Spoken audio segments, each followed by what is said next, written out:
Just a quick tip for you today.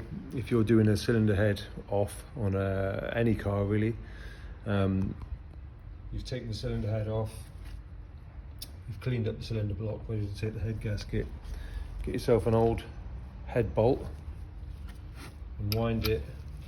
Make sure you do it by hand. Wind the head bolt into each thread where the head bolts came out of.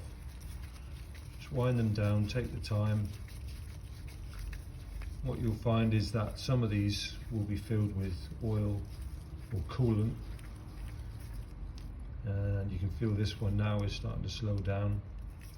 So as it goes down into the bottom of that thread, it's pushing back oil and coolant that's in the bottom of the thread,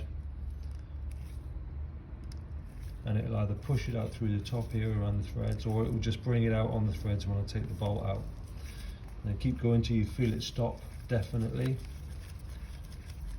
So there was about 4 threads there where it was hydraulicing. So as you put the bolt in, it hydraulics on the oil and it gives you a false torque when you're torquing the bolts down. And you can see there on the end of the threads there, you can see all the oil that's picked up.